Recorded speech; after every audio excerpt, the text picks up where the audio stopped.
Shalom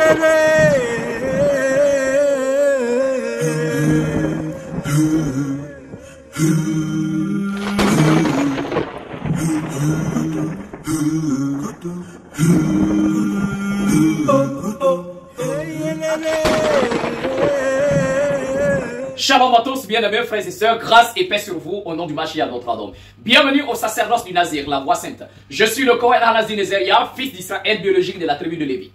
Alors mes bien-aimés, je viens échanger avec vous sur un sujet extrêmement important. Alors aujourd'hui mes bien-aimés, je vous parlerai de l'héritage de nos ancêtres. L'héritage de nos ancêtres.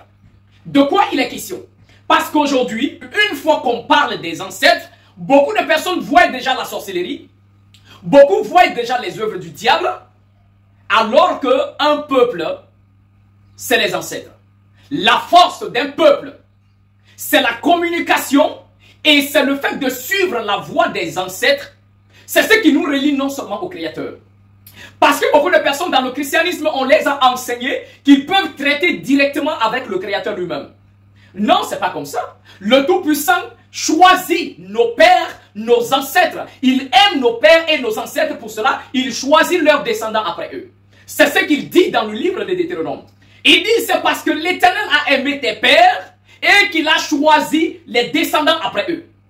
Alors, cela est très important. Voilà pourquoi le Tout-Puissant, quand il va se révéler à Macha, Moïse, Moshe, il dit, je suis le Dieu de ton père Abraham. Je suis le Dieu de ton père, Yitzhak. Je suis le Dieu de ton père, Jacob. Est-ce que vous comprenez? Donc l'Éternel n'est pas le Dieu d'une nouvelle génération.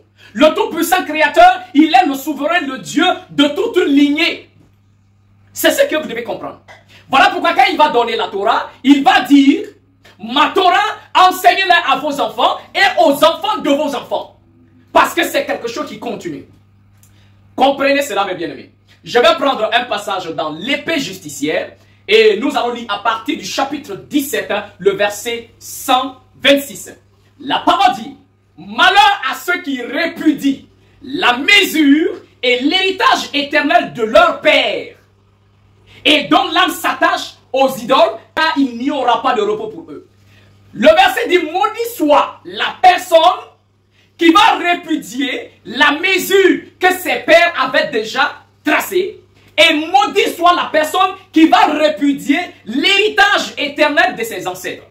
Ma question pour toi, qu'est-ce que tu fais de l'héritage de tes ancêtres? Tu les as abandonnés, tu les as rejetés, tu les as répudiés parce que l'Occident est venu te dire que c'est de la sorcellerie. L'Occident est venu te dire que c'est du satanisme et tu les as jetés. Qu'est-ce que le roi de la Belgique, Léopold II, avait dit aux missionnaires quand il est arrivé en Afrique? Dites-leur que les statuettes que vous gardez chez vous sont l'œuvre de Satan.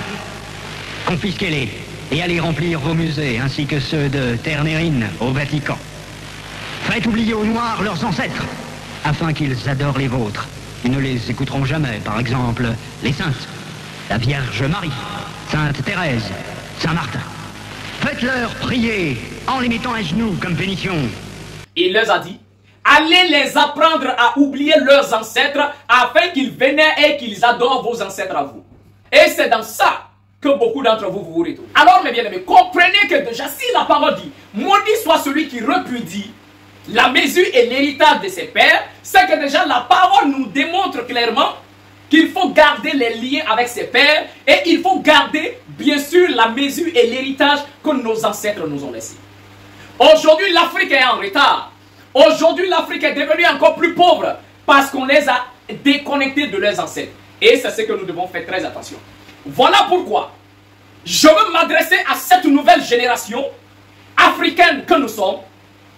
Alors, un autre passage nous dit dans les Saintes Écritures, parce que j'ai toujours répété que ce que vous appelez aujourd'hui la Bible, ce n'est pas l'histoire de l'Occident, ce n'est pas l'histoire du peuple blanc, mais ce que vous appelez la Bible est l'histoire du peuple africain que l'Occident a récupéré, ils ont modifié afin de créer aujourd'hui ce livre appelé la Bible pour faire croire aux gens que la Bible serait leur histoire. Mais dommage, ils se trompent. Donc mes bien-aimés, l'épée justicière, la véritable parole de l'Éternel, ce n'est pas la Bible falsifiée, non. L'épée justicière, le chapitre 396, nous lisons à partir du verset 6. La parole nous dit, ainsi parle l'Éternel. Tenez-vous sur les chemins, regardez et enquérez-vous des sentiers des siècles passés. Quel est le bon chemin? Marchez-y et vous trouverez le repos de vos âmes. Mais il répondit, nous n'y marcherons pas. Le verset nous dit d'abord, placez-vous sur le chemin. Arrêtez-vous un instant. Renseignez-vous.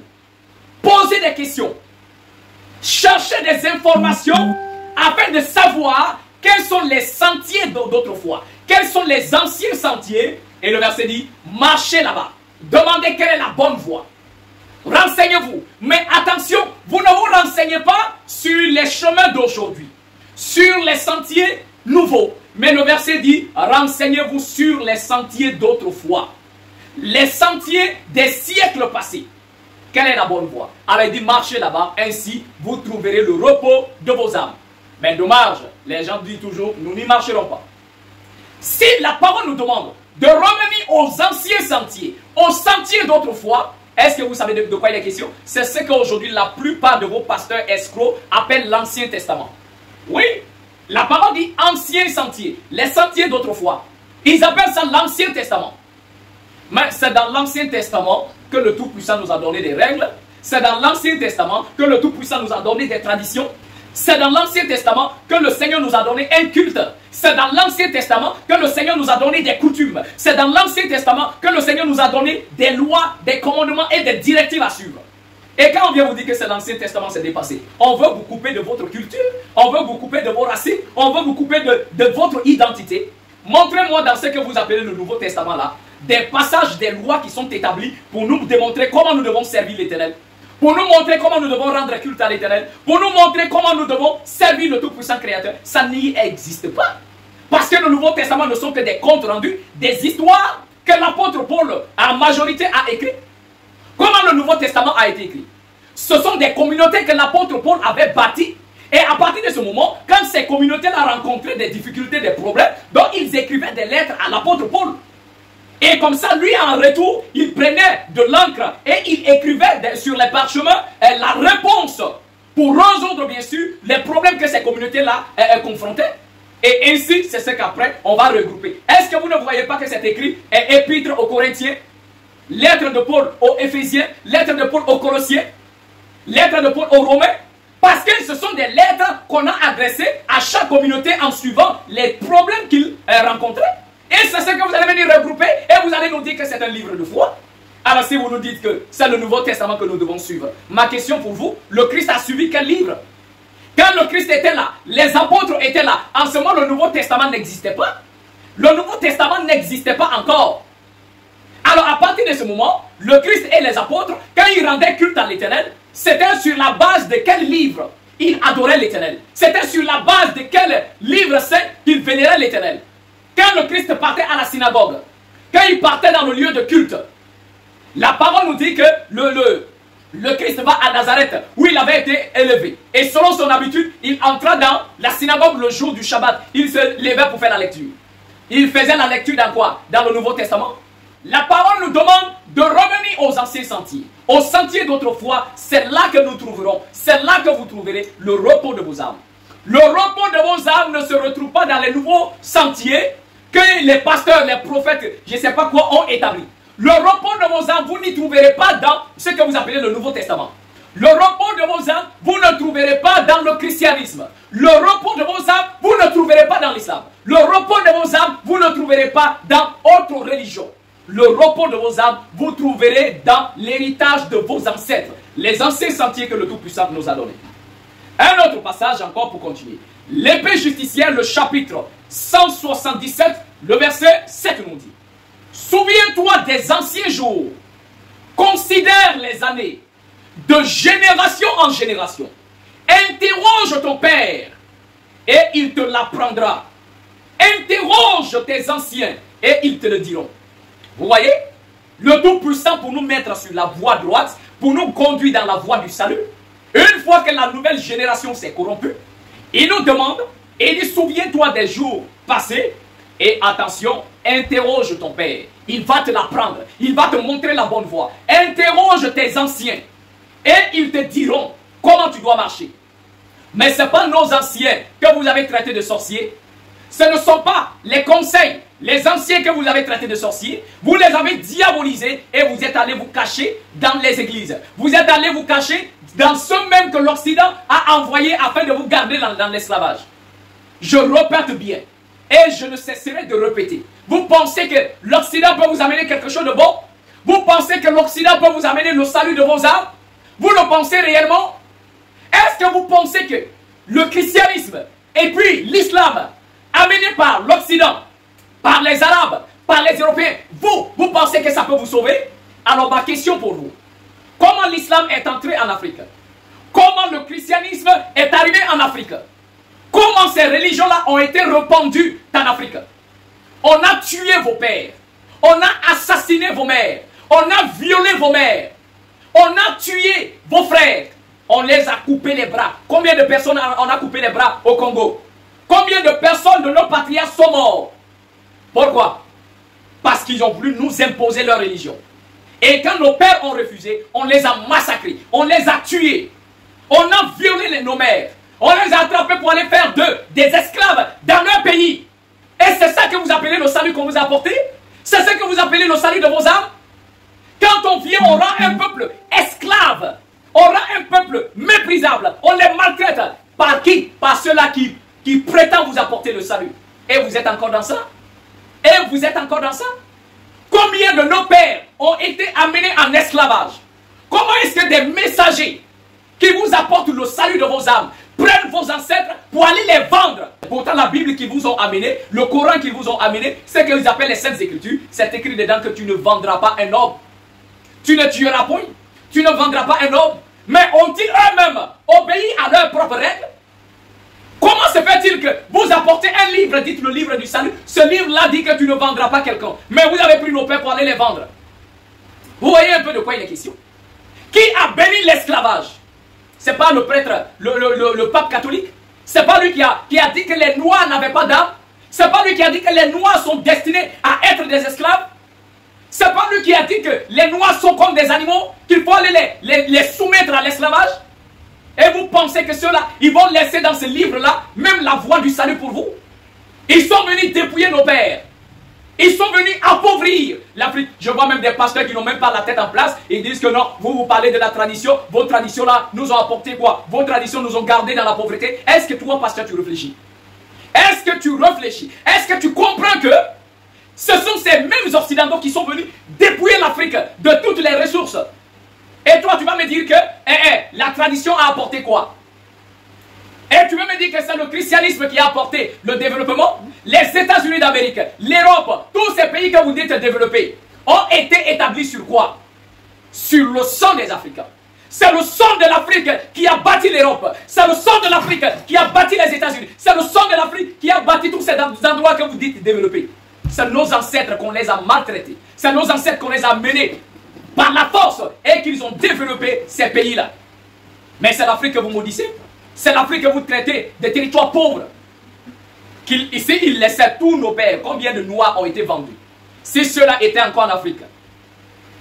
Il y a d'autres qui vont me dire, mais ouais, si vous parlez de votre spiritualité, si dans votre spiritualité vous étiez fort, vous étiez puissant, alors est-ce que ces colons-là allaient pouvoir dominer, vous rendre esclaves? Est-ce que vous comprenez une réalité? Le Tout-Puissant est un seigneur de paix et non pas un seigneur de guerre. Est-ce que vous comprenez? Quand ils sont venus ici, c'est par l'escroquerie et c'est par l'hypocrisie qu'ils sont arrivés. Parce que quand ils sont venus, nos pères les ont accueillis comme des étrangers, comme des amis. Mais ils en ont profité de l'hospitalité de nos pères, de la gentillesse et de la bonté de nos pères afin de les rendre esclaves. Commencez premièrement à récupérer nos territoires. Je le dis et je le répète, la Bible n'est pas l'histoire des Blancs. C'est un livre qui sont venus voler chez nos pères. Ils ont pris chez nos pères des textes sacrés de nos ancêtres qu'ils ont pris et qu'ils ont modifiés. Mais cela n'est pas étonnant pour nous. Parce que tout ça avait été déjà prophétisé par nos ancêtres. Tout ça, ce sont des choses que nos pères avaient déjà prédit. Alors, je vais prendre un passage avec vous qui démontre que nos pères avaient déjà prophétisé que la parole de l'Éternel allait être falsifiée, modifiée et tout allait être mis en désordre total. L'épée justicière, le chapitre 17, le verset 197 nous dit: et maintenant je sais ce mystère. C'est notre ancêtre, le père Enoch. Le père Enoch qui donne la prophétie. Et maintenant je sais ce mystère, les pécheurs altéreront et dénatureront fort la parole de vérité. Ils proféreront de paroles mauvaises et ils mentiront. Ils inventeront de grandes faussetés et ils écriront des livres sur leurs paroles. Mais qu'ils écrivent toute ma parole selon la vérité en leur langue et qu'ils n'altèrent pas et n'abrègent pas mes paroles, mais qu'ils écrivent tout selon la vérité, tout ce que j'ai attesté au commencement à leur sujet. Donc ici, premièrement, le Tout-Puissant, par la bouche du grand prophète, d'un homme saint, africain, le Père Enoch. Le Père nous dit, il y a un mystère. Il dit, je sais ce mystère. Un mystère, c'est quelque chose qui est caché. C'est quelque chose qu'on n'arrive pas à comprendre. Beaucoup de personnes se posent la question, mais si vous dites que la Bible est falsifiée, comment est-ce possible? La parole dit que c'est un mystère. Et le verset dit, les pécheurs vont altérer la parole, ils vont dénaturer la parole de vérité. On ne dit pas que des croyants, on ne dit pas que le verset dit des pécheurs, des abominables qui vont falsifier la parole. Mais est-ce que vous allez trouver quelqu'un que vous appelez un païen dans la rue qui va falsifier les écrits? Comment aura-t-il accès aux écrits? Mais pourtant, ce sont ceux-là que vous appelez pasteurs, théologiens, docteurs, c'est ceux-là qui falsifient les écrits. Parce que c'est eux qui ont eu accès à la parole. Et qu'aujourd'hui, vous les considérez comme des docteurs, des prophètes, vous les considérez comme des pasteurs. Mais c'est vous qui les nommez comme ça. Alors vous voyez, la parole dit que les pécheurs vont altérer, dénaturer la parole. Mais tout ça, un païen ne peut pas avoir accès à ça. Mais ce sont ceux que vous appelez pasteurs, prophètes, docteurs, théologiens. C'est eux qui falsifient les écrits. Et la parole dit, ils écriront des livres sur les paroles, car ils vont inventer de grandes faussetés. Mais vous voyez, dans les bibliothèques, c'est rempli de mensonges pastoraux, c'est rempli de mensonges dits prophétiques. Ils ont inventé des livres sur leurs faussetés. Et c'est avec ça qu'ils se nourrissent. C'est avec ça qu'on nourrit le peuple aujourd'hui. Ils inventeront de grandes faussetés et ils écriront des livres sur les paroles. Nous rendons gloire à l'Éternel.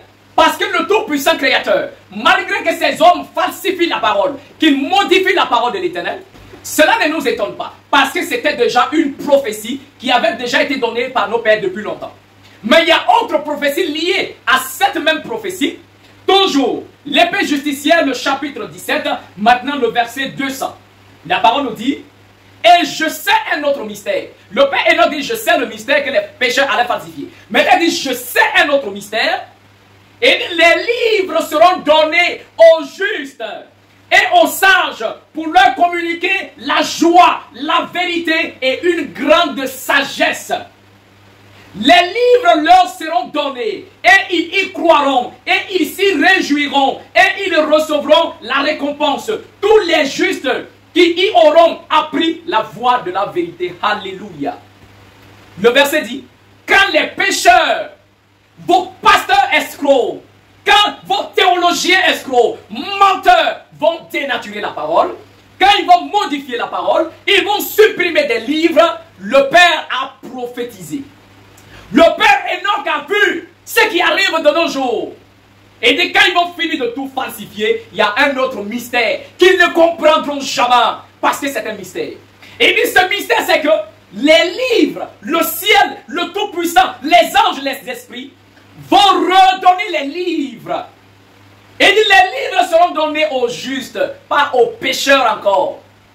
Le ciel va encore de nouveau révéler sa parole. Le Tout-Puissant va encore de nouveau redonner sa parole au peuple élu, au peuple saint de l'Éternel. Les livres seront donnés aux justes. Et encore on les qualifie aux sages, ceux qui sont sages. Et le verset dit, en ce moment-là, ce livre qui seront révélés, la parole dit, ce livre les communiquera. 1. La joie. 2. La vérité. 3. La grande sagesse de l'Éternel. Et quand les livres seront donnés, ils y croiront. Ils se réjouiront. Ils recevront la récompense. Tous ceux-là qui auront appris la voie de la justice. Gloire soit rendue à l'Éternel. L'épée justicière. Le livre saint de l'Éternel. La parole révélée par le Tout-Puissant Créateur, ainsi que par les esprits. C'est l'accomplissement de la parole, l'accomplissement de la prophétie. Quand les pécheurs vont dénaturer la parole, quand vos pasteurs, vos théologiens, escrocs, menteurs vont falsifier la parole, les écrits de nos pères, l'Éternel, encore dans sa bonté, nous donne le livre saint, l'épée justicière. Avec ça, la parole, nous allons les mater. Car la parole est là pour fructifier la justice de l'Éternel. Communiquer au peuple élu la joie, la vérité. Parce qu'ils ont fait de la Bible un livre de mensonges corrompus. Mais la parole, l'épée justicière là, pour nous communiquer la sagesse de l'Éternel. La vérité du Tout-Puissant Créateur.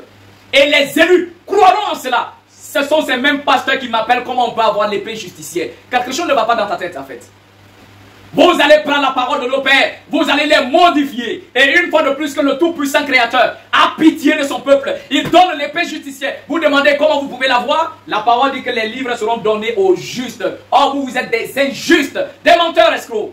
Vous allez faire quoi avec l'épée justicière? Modifier encore? Non. En fait, comme je le dis toujours, la falsification des écrits, la falsification de l'évangile du Christ n'est pas étonnante pour nous. Parce que ces falsifications avaient déjà été prédites et le Christ lui-même avait prédit qu'on allait falsifier sa parole. Dans le véritable évangile du Christ, dans l'épée justicière, il nous dit, l'épée justicière, le chapitre 1120, le verset 56, il nous dit, quand le Seigneur souverain me prendra de ce monde, Satan, Mastéma, soulèvera encore cette agitation en faisant croire aux impies que je suis le souverain éternel. Et ils contamineront les paroles de mon enseignement au point qu'il restera quelques croyants. C'est le Christ qui parle. Le Christ dit, quand le Tout-Puissant va me prendre de ce monde, qui, Satan, va encore soulever l'agitation et il va faire croire aux impies que moi, c'est le Christ qui parle, que moi je suis le Dieu suprême, le maître de tout. Le Christ dit que quand il va être enlevé, Satan va encore soulever un peuple impie pour dire aux gens que le Christ est Dieu, il est le maître suprême de tout. Mais regardez ces mêmes pasteurs, c'est pas eux qui disent que Jésus est Dieu. C'est pas eux qui disent que Jésus est le maître créateur, le maître suprême. Même s'ils ont falsifié l'histoire de notre Mashiach Yahusha et qu'ils ont appelé Jésus. Mais le Christ a prédit.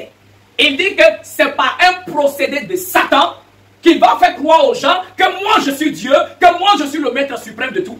Le Christ n'est pas Dieu, il est le Fils de l'Éternel, il est le messager du Tout-Puissant, il est notre Mashiach. Donc le Christ l'a bien prédit, que les impies vont se lever pour dire qu'il est Dieu, vont se lever pour dire que je suis le maître suprême. Que celui que vous voyez dans la rue là avec ces gens, ils se lèvent là, ils crient par ici par là, Jésus est Dieu, Jésus est Dieu. Attendez. Est-ce qu'on réfléchit? Vous pouvez voir Dieu et puis vivre? Vous pouvez voir le Seigneur et puis vivre? Même quand il y a les paroles, les passages où le Seigneur dit, il vient, c'est pas que c'est lui-même qui vient, il mandate quelqu'un et il met son nom en lui. Il met son nom en lui et puis il envoie la personne. La personne parle en son nom. C'est ça. Alors, un autre passage où le Christ nous démontre encore qu'on allait falsifier sa parole, qu'on allait modifier sa parole. L'épée justicière. Le chapitre 1127, nous lisons à partir du verset 44. Alors, dans ce passage, la parole dit, agissez ainsi, écoutez-les tous, mais retenez que la vérité, puisque seule la vérité porte du fruit de la vie éternelle. Mais, à quoi reconnaît-on la vérité? Dit Andrea. Recevez pour vérité tout ce qui est conforme au livre de Moshe, Macha, Moïse. Comme le souverain éternel est unique, et la vérité est une.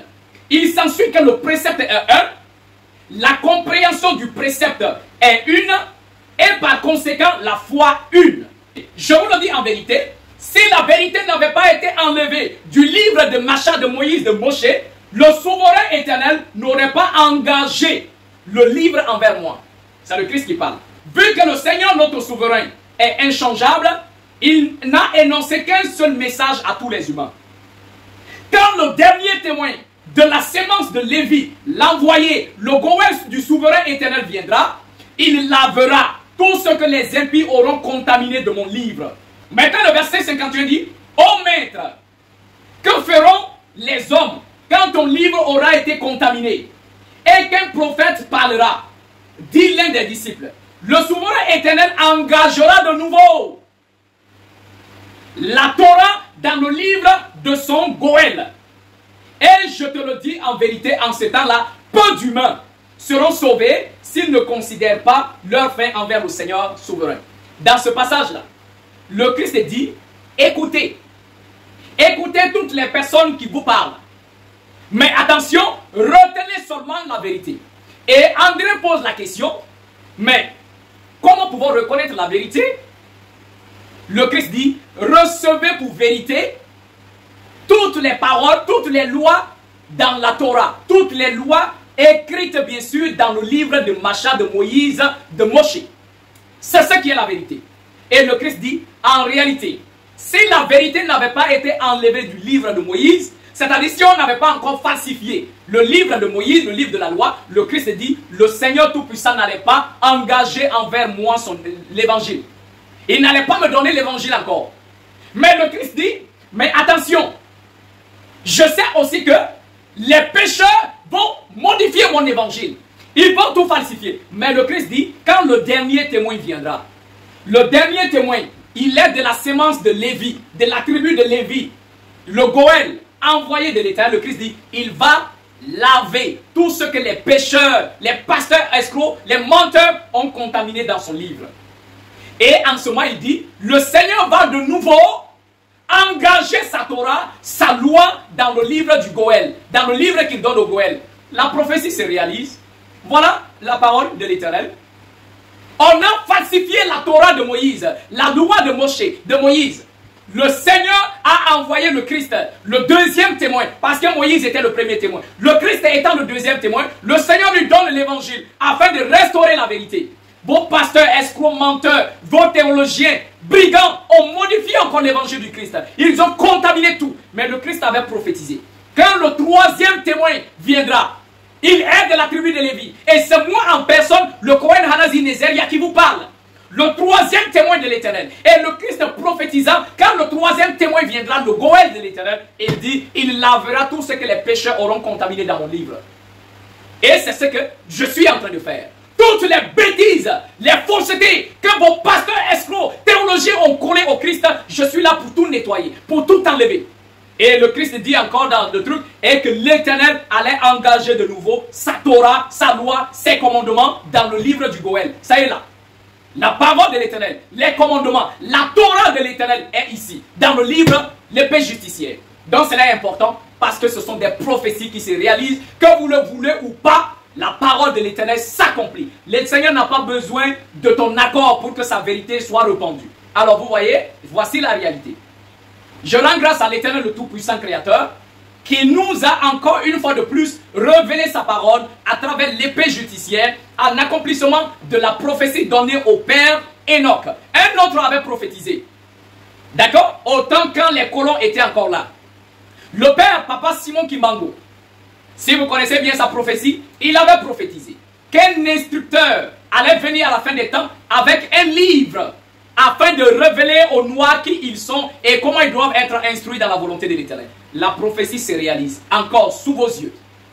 Alors le Tout-Puissant nous accorde sa grâce et qu'il vous bénisse. Sortez de l'escroquerie, de la manipulation, de la fausseté, de ce que ces impies ont apporté dans les écrits. Revenez à la vraie parole de l'Éternel. Ainsi vous serez sauvés. Que le Tout-Puissant vous accorde sa grâce, vous connaîtrez la vérité et la vérité vous affranchira. C'était le Kohen Hanazi Nezeria, fils d'Israël biologique de la tribu de Lévi, le Goël du Tout-Puissant, le sacrificateur de l'Éternel. Et moi je vous dis, shalom, shalom.